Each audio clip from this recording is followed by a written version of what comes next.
resiliency. It must be a great pride in that locker room for you guys. Well, it was. I think, especially the way it happened. You know, we had a tough second period, and you know, start of the third, you got that other power play goal. But you know, the way we just battled back through, I felt a lot of crap that we put up with today was pretty indicative of what our team's all about. It just shows that if you focus on the things you need to focus on, you know, this is a pretty good team that can accomplish a lot. Well, Chris Johnson from Rogers Sports Center. Can you elaborate on that crap?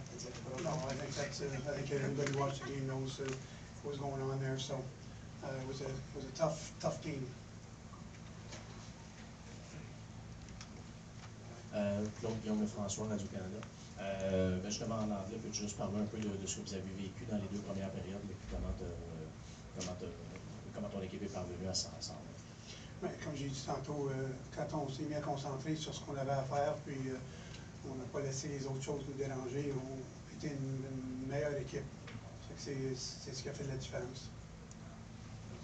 Hello, Kevin Walsh, Comcast Sportsnet over here. Did your team get a bit of a lift from that incident with PK and Sean and his return? No, I don't think. You know, I don't think that really has anything to do with that. I think the biggest thing in Walsh was that we just came out. Even after they scored that third goal, we were a group that was determined to win the hockey game, and we started doing the things that we were supposed to do. We got pucks in deep, and we got our feet moving, and you know, we had some offensive zone time, and you know, pucks started finding their way to the net. I think that was the most important thing of that whole third period. The hit itself, Claude. Sean said he thought that PK ducked. He said PK apologized to him. There was no call on it. Are you okay with what happened? Again, you know, we're not supposed to comment, get into details about that stuff, so I'll leave it as is.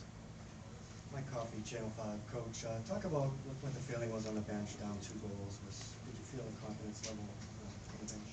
No, what you feel on the bench is these guys have been through a lot, and you know, even after they scored, made it 3-1, all I could hear guys saying, "Hey, there's lots of hockey left. Let's get that next goal here. Let's get her going."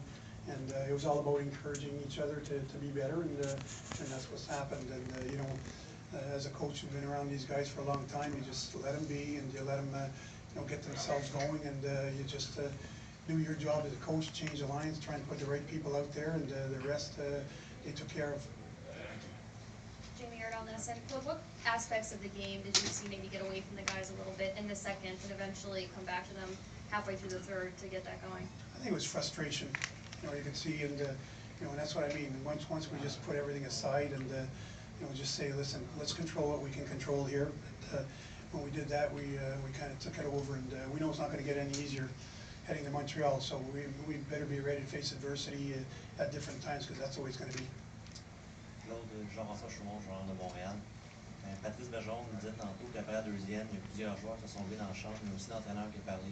Est-ce que c'est plus le discours du coach ou le discours des vétérans qui a payé son cas?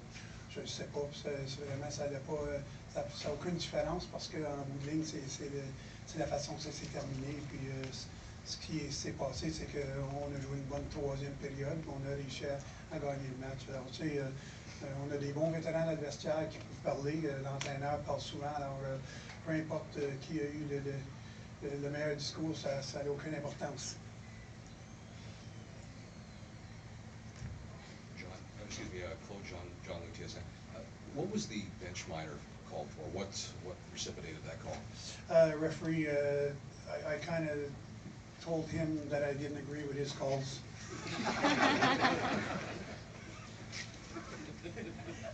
Jackie McMullen, ESPN Boston Club.